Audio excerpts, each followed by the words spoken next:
Hello friends, मी Vishakha global online मॅडममध्ये आपल्या सर्वांचं स्वागत आहे. आजच्या सेशनमध्ये आपल्याला सावित्रीबाई फुले पुणे विद्यापीठ पेठ 2022साठी रिसर्च मेथॉलॉजी म्हणजे संशोधन कार्यप्रणाली या विषयावरचे MCQs बघायचे आहेत. MCQs थ्रू कन्सेप्ट क्लिअर करायचे आहेत, जे आपल्याला हे एक्झाम टार्गेट करण्यासाठी खूप हेल्पफुल ठरणार आहे.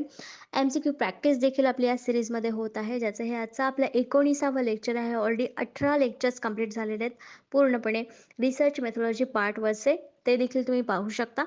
सुरू करायच्या आपल्या सेशनला.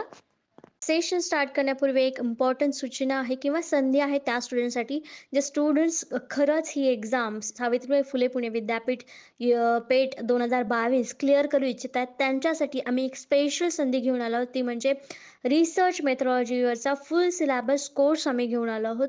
जसं की आपल्याला माहिती आहे, पेपर 1 आणि पेपर 2 असे 2 पार्टमध्ये ही एक्झाम असणार आहे 100 मार्क्सची, ज्याच्यामध्ये 50% सिलेबस हा पूर्णपणे रिसर्च मेथॉलॉजीवरचा आहे. त्यासाठी हा फुल कोर्स जो आहे स्पेशली ऑन रिसर्च मेथॉलॉजी आम्ही घेऊन आलो आहोत, ज्या कोर्समध्ये तुम्हाला मिळणार आहेत full syllabus notes, full syllabus video lectures plus live lectures for research methodology, then full syllabus mock test आणि 1500 प्लस MCQ PDF तुम्हाला मिळणार आहे प्रॅक्टिससाठी. म्हणजे संपूर्ण अभ्यास तुमचा याच्यामध्ये कव्हर केला जाणार आहे रिसर्च मेथॉलॉजीचा. या कोर्सची फीस आहे ₹599 आणि इकडे दिलेल्या व्हॉट्सअप नंबरवरती तुम्ही मेसेज करून लगेचच कोर्सला जॉईन होऊ शकता आणि 100% सिलेक्शनची गॅरंटी मिळवू शकता. लेक्चरमध्ये आपण कशावरती MCQs बघणार आहोत.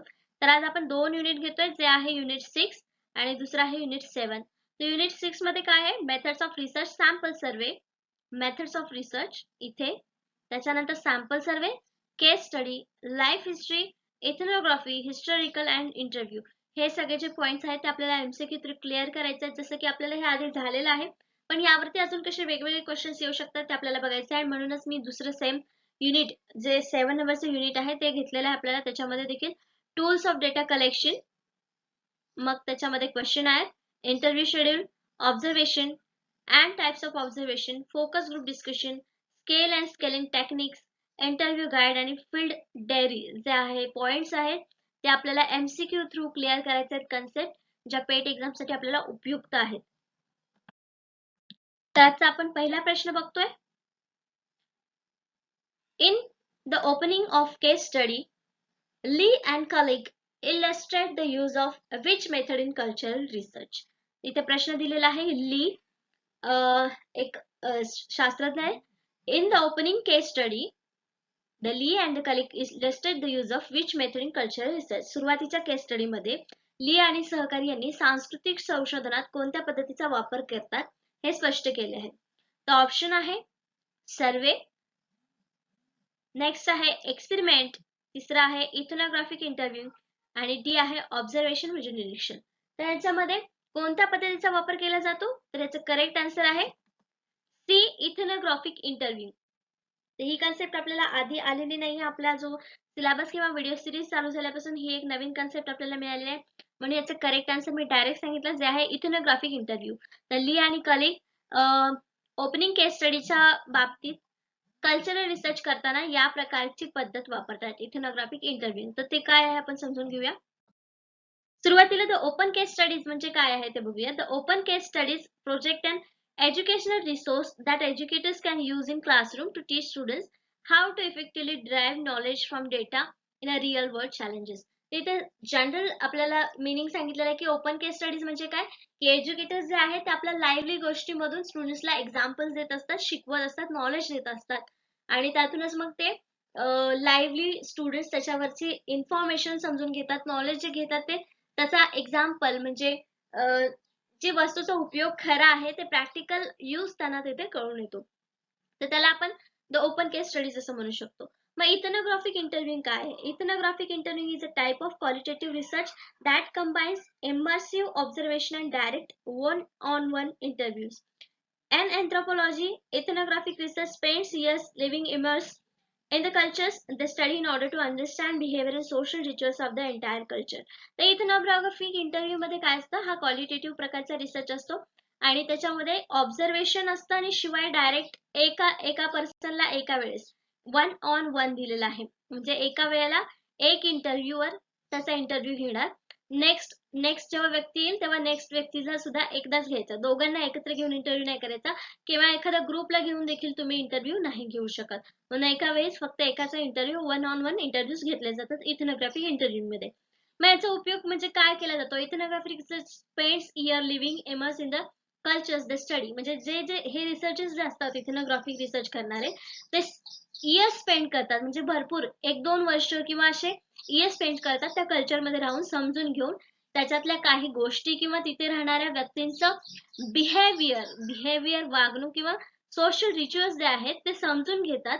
त्यांचं पूर्ण कल्चर समजून घेतात आणि त्यावरती मग जे काही कन्क्लुजन निघेल किंवा त्यातून जे नॉलेज आपल्याला मिळणार आहे ते मग आपण कल्चरल रिसर्च म्हणून पब्लिश करतो किंवा लोकांना ते कल्चरल रिसर्च म्हणून पुढे येते माहिती. नेक्स्ट क्वेश्चन बघतो आपण सेकंड नंबरचा. Cross cultural studies are an example of. तर हा एक नवीन कन्सेप्ट आहे cross cultural studies. Cultural studies किंवा कल्चरल रिसर्च आपण लास्ट क्वेश्चन मध्ये बघितलं. एखाद्या कल्चरचा तिथे राहून अभ्यास करायचा आणि त्यातून जे नॉलेज मिळेल ते आपल्याला सांगायचं आहे. तर क्रॉस कल्चरल काय आहे आता बघायचं आहे. क्रॉस कल्चरल अभ्यास हे एक उदाहरण आहे. कशाचं? ऑप्शन्स आहेत case study, comparative study, experimental study आणि क्रॉस सेक्शनल स्टडी. त्याचं करेक्ट आन्सर जे आहे ते आहे ए केस स्टडी. का? कारण लास्ट क्वेश्चन मध्ये आपण बघितलं की ओपन केस स्टडीजचा अभ्यास कल्चरल स्टडीज मध्ये करतो तेव्हा त्याला काय म्हटलं जातं असा प्रश्न होता. म्हणजेच तिथं कसा स्टडी होतो? केस स्टडी वरती अभ्यास होतो कल्चरल स्टडीज मध्ये. मग इथे क्रॉस स्टडी कल्चरल स्टडीज जरी ऑप्शन असेल तरी तिथे आपण केस स्टडीचाच वापर करणार आहे. एखाद्या गोष्टीचा आपण तिथे राहून त्या व्यक्तीचा किंवा त्या पर्टिक्युलर कल्चरचा अभ्यास करतोय म्हणजे आपण एखाद्या केसचा अभ्यास करतोय. म्हणून इथे आपलं करेक्ट आन्सर काय येणार आहे? ए केस स्टडीज. कसं? तर हे कशाचं उदाहरण आहे? केस स्टडीचं उदाहरण आहे. लास्ट क्वेश्चन मध्ये देखील बघितलं आणि त्याच्यावरून आपल्याला याचं आन्सर लगेच मिळालं की case study cross cultural studies is example of case study. What is case study? आता case study काय आहे? A case study is a research approach that is used to generate in-depth, multifaceted understanding of the complex issue its real life context. तर जी व्यक्ती आहे त्याच्या real लाईफची ज्या काही गोष्टी आहेत त्याला डीप मध्ये समजून घेणं किंवा त्याला काय काय बाजू आहेत त्या गोष्टी समजून घेणं यासाठी आपण एखाद्या व्यक्ती किंवा एखाद्या पर्सनची निवड करतो केस स्टडी म्हणून. त्याला काय म्हणतो आपण? ही केस आहे. It is an established research design that is used extensively in a wide variety of disciplines, particularly in a social science. तर केस स्टडीचा मेन वापर कुठे केला जातो? तो सोशल सायन्स. का? तर सोशल सायन्स कशाचा अभ्यास करतं? ह्युमन बिहेवियरचा. कशाचा अभ्यास करतं? Human behaviour. मगाशीच बघितलं आपण. मग ह्युमन बिहेवियरचा अभ्यास करताना आपल्याला डायरेक्ट हवेत बोलून चालणार आहे का? नाही. त्या व्यक्तीचं वर्तणूक कसं आहे हे आपल्याला स्वतः चेक करायचं आहे. बोलणं कसं आहे, चालणं कसं आहे, रीती कशा वापरल्या जातात किंवा रीतीमध्ये कसा तो चालतो हे सगळं आपल्याला ऑब्झर्व करून स्वतः त्याचे आन्सर्स किंवा त्यातून आपल्याला कन्क्लुजन काढायचं असतं. म्हणजेच आपण काय करतो? त्या पर्टिक्युलर व्यक्तीचा किंवा त्या पर्टिक्युलर बिहेवियरचा अभ्यास करतो. तर हे जे असतं त्याला केस स्टडी आपण असं म्हणतो. काय म्हणतो? केस study. Cross-cultural studies are research design that compare human behavior across two or more cultures.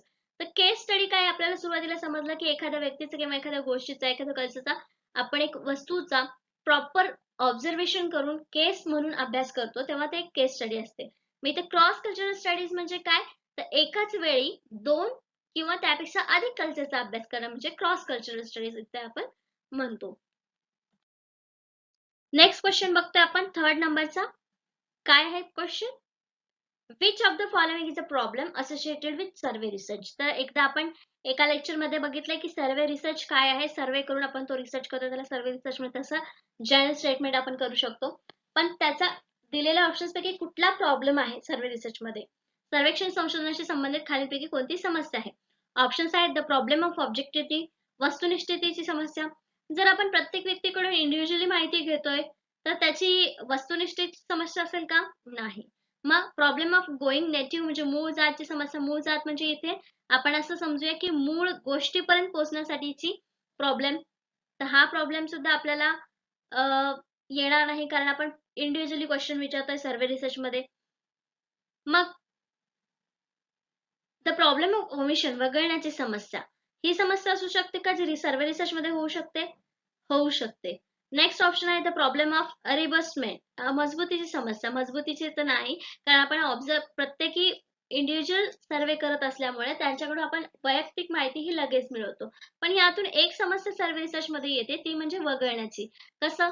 जर आपण 10 लोकांचा सर्वे करत असू आणि त्यामधून जर एखादी व्यक्ती म्हणजे उत्तर देण्यासाठी राहिली किंवा एखादा क्वेश्चन राहिला तर तिथे तो व्यक्ती किंवा तो जो क्वेश्चनचा आन्सर जे आहे ते तिथून वगळण्याची शक्यता आहे. तो आन्सर तिथे लक्षात घेतला जाणार नाही. 10 पैकी 9 क्वेश्चनचे जर आन्सर दिले तर ह्यातला एक क्वेश्चन जो आहे तो तसा सुटणार आहे. मग इथे कुठली समस्या निर्माण झाली की द प्रॉब्लेम ऑफ इमोशन म्हणजे ओमिशन वगळण्याची समस्या इथे आपल्याला दिसून येते. याचं करेक्ट आन्सर सी आहे, the problem of omission. Problem arise because survey can be used to provide information on the local issue as well. Problem पण येत असतो, पण कधी जेव्हा आपण सर्वे रिसर्च काय करतो, लोकल इश्यू वरती माहिती गोळा करत असतो. The result cannot be generalized beyond the group of people who answer the survey. पण हा सर्वेचा काय प्रॉब्लेम आहे की सर्वे जो आहे एका ठराविक ग्रुपसाठी आहे किंवा एका ठराविक व्यक्तीसाठी आहे. जर आपण असं म्हटलं की पुण्यातल्या या एरियाचा तर समजा पुणे कॅम्प एरियामध्ये स्टडी करणारे किती लोक आहेत यांचा जर अभ्यास केला आपण, समजा आपण 50% असा जर रिझल्ट घेतला, त्यांचा सर्वे जर आपण 50% लोकांचा घेतला कॅम्प मधल्या लोकांचा, पण तोच रिझल्ट आपल्याला हडपसर मधल्या लोकांचा मिळणार आहे का? नाही. किंवा तो जो निष्कर्ष निघालेला आहे तो येथल्या लोकांसाठी लागू होणार आहे का? नाही. मग तोच सर्वे रिझल्टचा किंवा सर्वे रिसर्चचा प्रॉब्लेम आहे की इथे सेम रिझल्ट आपल्याला दिसू शकणार नाही. हा दुसरा प्रॉब्लेम आहे, पण ओमिशनचा एक वेगळा प्रॉब्लेम आहे. Unfortunately, a major problem in survey research is that respondents are almost always self-selected. हां, आणि ह्याच्यामध्ये पण काय अजून एक प्रॉब्लेम काय आहे की रिस्पॉन्डन्स जे आहे सर्वेमध्ये जे आपण रिस्पॉन्डन्स निवडतो, सॅम्पल्स निवडतो ते कसे असतात सेल्फ सिलेक्टेड. आपण स्वतः ते निवडत असतो. म्हणजे दिसणाऱ्या व्यक्तीला किंवा ह्या लोक जे आहेत इथे राहणाऱ्या लोकांपैकी सगळ्यांनाच हे आपण क्वेश्चनर देऊ शकतो किंवा देतो. आपण असे निवडत नाही की शिक्षित कुठले किंवा आपल्याला अभ्यास करणारे कुठल्या व्यक्ती आवश्यक आहेत ते निवडून आपण देत नाही. पण इथल्या एरियामध्ये राहणाऱ्या सगळ्याच व्यक्तींना आपण ते रिस्पॉन्स करण्यासाठी क्वेश्चनर देत असतो किंवा सर्वेसाठी घेत असतो. तर हे जे काही प्रॉब्लेम्स आपल्याला सर्वे रिसर्च मध्ये फेस करावे लागतात. आपण 4th नंबरचा क्वेश्चन बघतोय.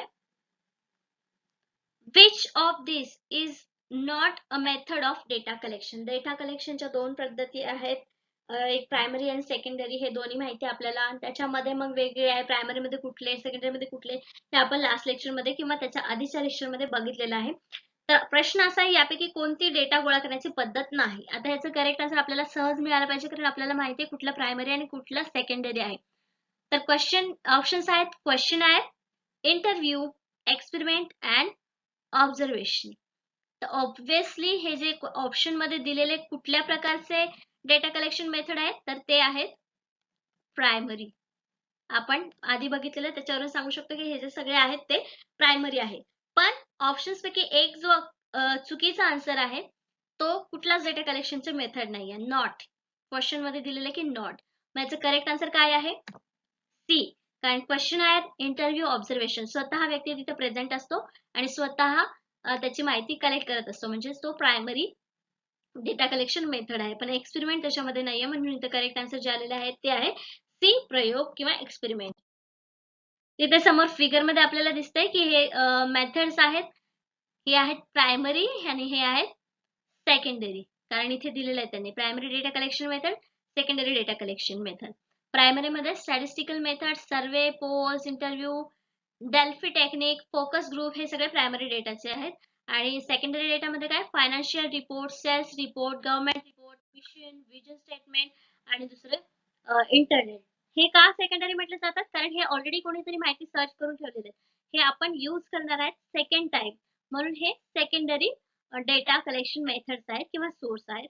आणि हे प्रायमरी आहेत कारण तिथे आपण स्वतः माहिती गोळा करणार फ्रेशपणे म्हणून याला आपण प्रायमरी डेटा कलेक्शन मेथड असं म्हणतो. नेक्स्ट क्वेश्चन बघतोय आपण 5th नंबरचा. Secondary existing data. सेकंडरीला इथे आपल्याला अजून एक या क्वेश्चन मध्ये अजून एक वर्ड कळाला. सेकंडरी डेटाला आपण एक्झिस्टिंग डेटा असं देखील म्हणू शकतो. एक्झिस्टिंग का म्हणतो? सेकंडरी डेटा म्हणजे ऑलरेडी कोणीतरी सर्च करून ठेवलेला डेटा आहे म्हणून त्याला आपण एक्झिस्टिंग डेटा असं देखील म्हणू शकतो. Secondary data may include which of the following. दुय्यम विद्यमान डेटामध्ये खालीलपैकी कोणत्या गोष्टीचा समावेश असू शकतो? ऑप्शन्स आहेत ऑफिशियल डॉक्युमेंट्स, अधिकृत कागदपत्रे, पर्सनल डॉक्युमेंट्स, वैयक्तिक कागदपत्रे, आर्चिव्ड रिसर्च डेटा, संग्रहित संशोधन data, all of the above वरील सर्व. तर आता आपण लास्ट क्वेश्चन मध्ये पण बघितलं की सेकंडरी डेटा म्हणजे काय, जो ऑलरेडी कोणीतरी सर्च करून ठेवलेला आहे आणि ती आपण आपल्या रिसर्चसाठी यूज करू शकतो किंवा स्टडीसाठी यूज करू शकतो अशी गोष्ट. मग ऑफिशियल डॉक्युमेंट्स आपण वापरतो, पर्सनल डॉक्युमेंट्स देखील वापरू शकतो जर ते ऑलरेडी रेडी असतील तर.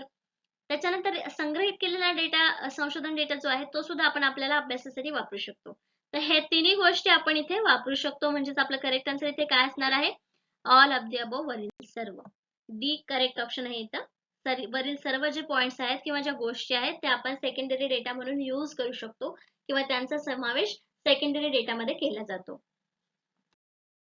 Secondary data refers to data that is collected by the someone other than the primary user. तर हे मी परत एकदा घेते म्हणजे तुम्हाला लक्षात राहावं की सेकंडरी डेटा म्हणजे काय. Common source of secondary data for social science includes census information collected by the government departments. जसं की आपण बघितलं गव्हर्नमेंट डॉक्युमेंट्स जे आहेत ते सुद्धा सेकंडरी मध्ये येतं का, तर collected by the government department. Organization records and data that was originally collected for other research purpose. म्हणजे हे काहीतरी वेगळा पर्पज होता त्यांचा रिसर्चसाठी, पण ही इन्फॉर्मेशन जी आहे ते आपण नेक्स्ट रिसर्च मध्ये रिसर्चर वापरू शकतो, म्हणून याला आपण सेकंडरी डेटा असं म्हणतो. तर मेन उद्देश किंवा मेन पॉइंट जो आहे सेकंडरी डेटा तो आहे की ऑलरेडी कोणीतरी सर्च करून ठेवलेला प्रायमरी डेटा याला आपण सेकंडरी डेटा असं म्हणू शकतो. मराठीमध्ये त्याला प्राथमिक डेटा आणि दुय्यम डेटा असं देखील आपण म्हणू शकतो.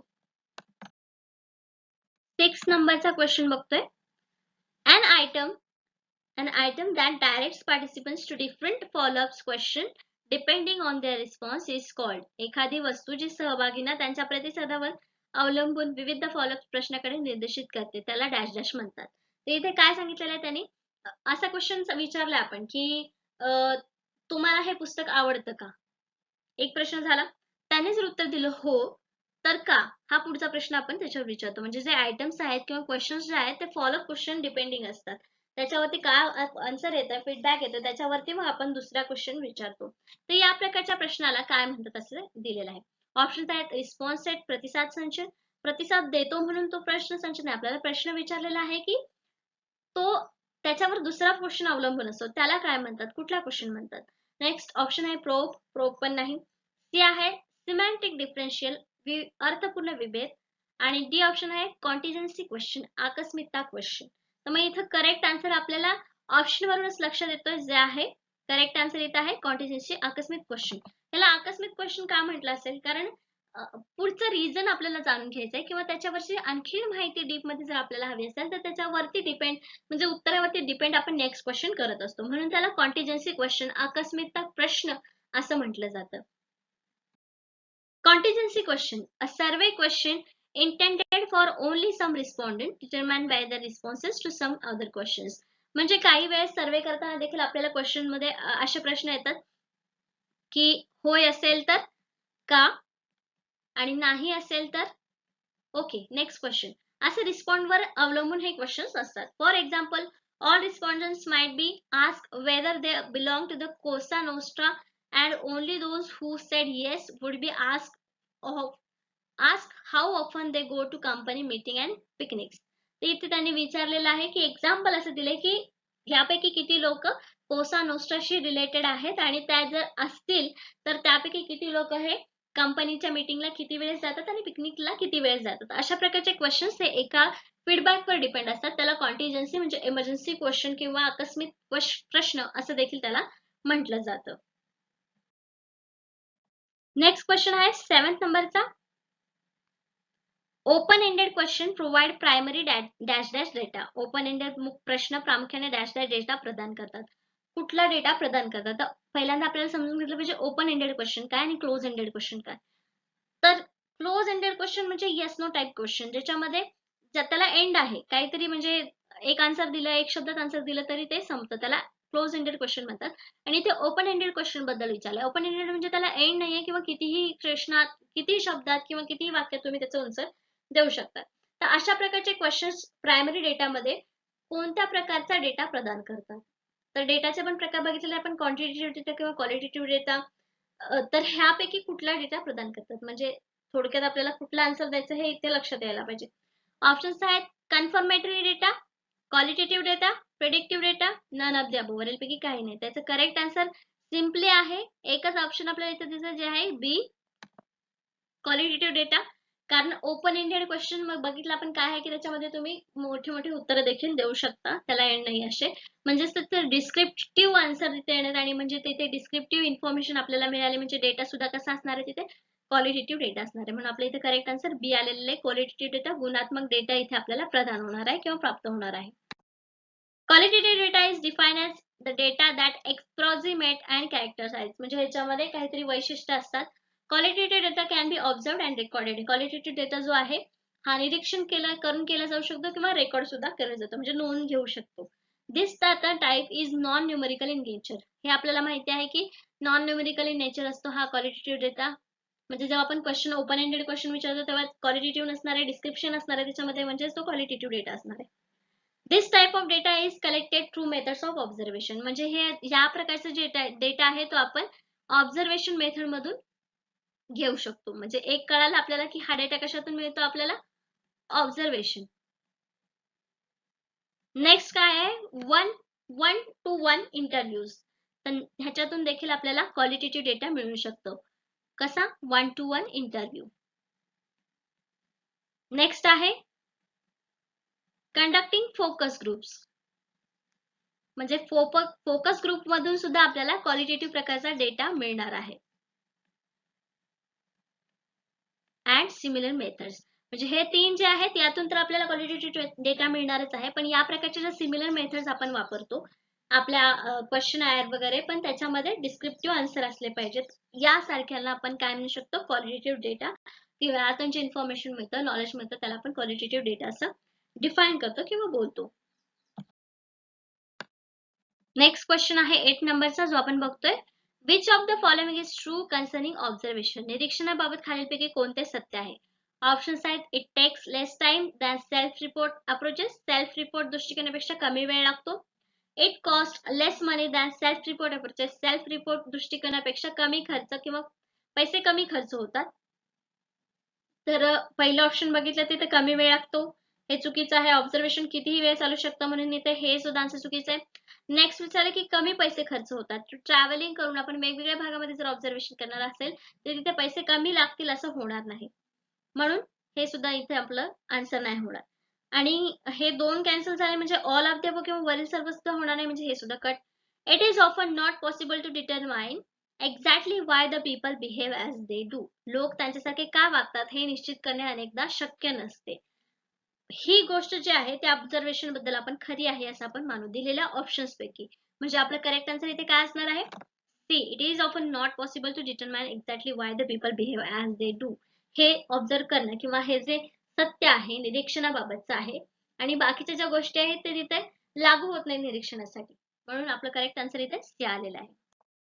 Observation is a active acquisition of information from primary source. तर ऑब्झर्वेशन आपण बघितले की प्रायमरी सोर्स आहे डेटा ऑफ कलेक्शनचा. In science observation can also involve the perception and recording of data by the use of scientific instrument. Scientific science मध्ये observation हे include केलं जातं रेकॉर्डिंग डेटासाठी scientific instrument through. The term may also refers to any data collected during the scientific activity. तर data collected हे scientific activity through देखील केलं जातं. पण हे ऑब्झर्वेशन जे आहे ते प्रायमरी सोर्स आहे आणि त्या एक महत्वाचा डेटा कलेक्शनचा टूल आहे असं आपण इथे म्हणू शकतो. नेक्स्ट क्वेश्चन बघतोय आपण 9th नंबरचा. Which one of the following is not a major method of data collection.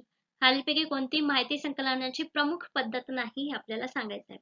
Options दिलेले आहेत क्वेश्चन आयर आहे एक डेटा कलेक्शनची मेथड. इंटरव्ह्यू मुलाखत देखील एक मेथड आहे डेटा कलेक्शनची. सेकंडरी डेटा हा देखील एक पद्धत आहे म्हणू शकतो आपण त्याच्यामधून घेत असतो माहिती म्हणजे ही पण आहे. डी आहे फोकस ग्रुप. मगाशी बघितलं आपण एका क्वेश्चनच्या एक्सप्लेनेशन मध्ये की फोकस ग्रुप हा देखील एक प्रायमरी डेटा सोर्स आहे. मग हे चारही जर आपल्याला प्रमुख पद्धती आहेत तर यापैकी कोणता एक मेजर सोर्स नाही असं म्हटलं जातंय. पण हे सगळेच आहेत. मग खाली एक ई ऑप्शन दिलेलं आहे आपल्याला जे आहे all of the above are methods of data collection. वरील सर्व डेटा संकलनाच्या पद्धती आहेत. मग इथे नॉट देण्याचं रिझन काय आहे आपल्याला कन्फ्युज करणार. नॉट दिलेला आहे म्हणजे नॉटच यायला पाहिजे असं नाहीये किंवा नसलेली पद्धतच त्याचं करेक्ट आन्सर असं नाहीये. एक ऑप्शन आपल्याला असं दिलेलं आहे जे या क्वेश्चनला मारतंय किंवा क्वेश्चनला दाबतंय. ते कुठला आन्सर आहे इथे आहे E all of the above, all methods are data collection methods. वरील सर्व डेटा संकलनाच्या पद्धती आहेत इथे आपल्याला सांगितलेलं आहे. म्हणजे यातलं करेक्ट आन्सर आपलं ई आलेलं आहे. In most cases, data collection is a primary and most important step for research. And irrespective of the field of research, the most critical objective of data collection is ensuring that information rich and reliable data is collected for statistical analysis, so data driven decisions can be made for research. तर काय आहे इथे आपल्याला importance सांगितलेलं आहे की data कलेक्शनचं काय महत्व आहे. प्रायमरी गोष्टीमध्ये प्रायमरी सोर्स थ्रू आपण डेटा कलेक्शन करत असतो आपल्या रिसर्चसाठी. आणि हे कशासाठी करतो तर त्याच्यातून आपल्याला काही डिसिजन्स घ्यायचे असतात. चांगला रिलायबल डेटा, विश्वसनीय माहिती आपल्याला मिळायला पाहिजे. म्हणून या डेटा टूल्सचा वापर करून, कलेक्शन टूल्सचा वापर करून आपण डेटा कलेक्शन करत असतो. नेक्स्ट क्वेश्चन बघतो आपण 10th नंबरचा. A question during an interview such as why do you feel that way is known as. मुलाखती दरम्यान प्रश्न जसे तुम्हाला असे का वाटते म्हणून ओळखले जातात. काय तर ऑप्शन्स आहेत probe, filter questions, response, pilot. त्याचे करेक्ट आन्सर जे आहे ते आहे ए प्रोब. प्रोब प्रकारचे प्रश्न अशाला म्हटले जातात. आता हे काय आहे, ही कन्सेप्ट काय आहे, प्रोब क्वेश्चन म्हणजे काय हे आपल्याला समजून घ्यायचं आहे. तर आता आपण बघतोय की प्रोबिंग क्वेश्चन म्हणजे काय. Probing questions are design to encourage the deep thought. इथेच आपल्याला समजलं की प्रोबिंग क्वेश्चन म्हणजे काय, की एखाद्या क्वेश्चनला किंवा एखाद्या इंटरव्ह्यूला तर त्याचा विचार जो आहे त्याच्यावरचा डीप थॉट काय आहे त्याच्यासाठी, म्हणजे त्या क्वेश्चनचा आन्सर देण्यासाठी एन्करेज करण्यासाठी हे प्रोबिंग क्वेश्चन्स विचारले जातात during interview. About a specific topic, probing questions ask for more detail on particular matter. तेच म्हटलं की आपण एखादा जेव्हा क्वेश्चन विचारतो की उदाहरणार्थ असं आपण समजलं की या पार्टीविषयी, या पॉलिटिकल पार्टीविषयी तुम्हाला असे वाटते का. हो म्हटल्यानंतर असे का वाटते हा नेक्स्ट क्वेश्चन आहे, कारण आपल्याला त्याचे पूर्ण विचारसरणी जाणून घ्यायची, आपल्याला त्याचा पुढचा थॉट काय आहे त्यासाठी, तो समजण्यासाठी आपण त्यांना एनकरेज करतोय प्रोबिंग क्वेश्चन विचारून. तर अशा प्रकारला आपण काय म्हणतो, प्रोबिंग क्वेश्चन. तर अशा प्रकारचे आपले 10 क्वेश्चन्स, 10 कन्सेप्ट आजच्या युनिट वरच्या इथे संपलेले आहेत. नेक्स्ट लेक्चर मध्ये आपण याच टॉपिक वरचे, याच विषयाचे एमसीक्यूज आपण घेणार आहोत आणि त्यातल्या 10 पुढच्या कन्सेप्ट काय आहेत ते समजून घेणार आहोत. जे टॉपिक राहिलेले आहेत ते आपल्याला नेक्स्ट लेक्चर मध्ये कव्हर करायचे आहेत या 2 युनिट वरचे. आजच्या सेशनसाठी धन्यवाद.